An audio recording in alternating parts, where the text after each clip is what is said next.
Noticed ITD files in your iTunes application directory and wondering what they do behind the scenes? These data files support iTunes internal operations.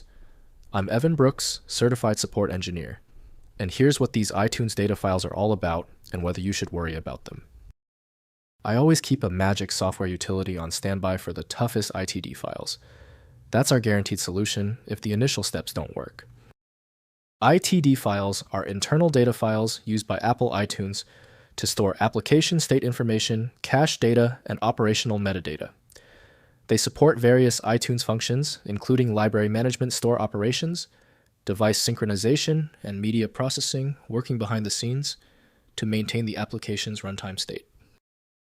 ITD files are internal data files used by Apple iTunes to store application state information, cache data, and operational metadata.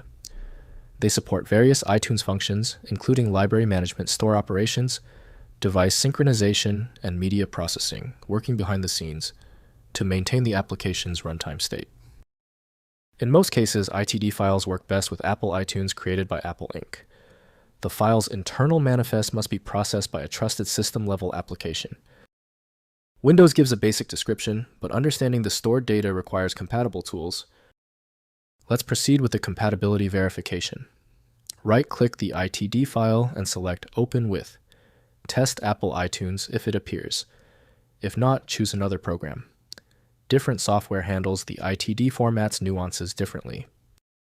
If your ITD file isn't cooperating, don't worry. Since the application couldn't handle the ITD file, we shift focus.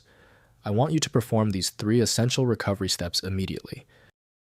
First, let iTunes manage them. ITD files are created and maintained automatically by iTunes. Do not manually modify or relocate them. iTunes reads these files during startup and operation. If you delete them, iTunes regenerates the necessary data files on the next launch, though the initial startup may take slightly longer. Next, troubleshoot iTunes issues. If iTunes experiences crashes or slow performance, corrupted ITD files may be the cause. Close iTunes completely and navigate to the iTunes data directory. Delete the ITD files, then relaunch iTunes.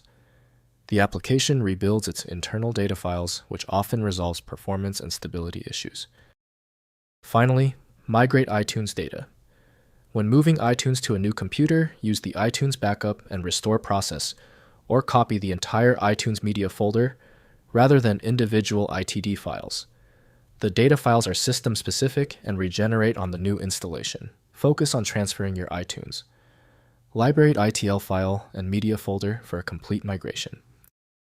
If compatibility checks failed, it is likely because the file extension name is shared by different developers for unrelated formats, causing your PC to use the wrong reading language.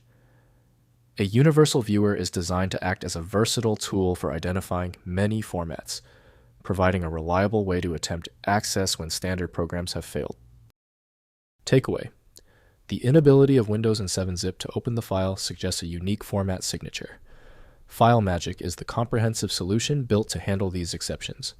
Find it at FileMagick. Tell me the status of your file in the comments. Hit the subscription button if you want faster solutions in the future.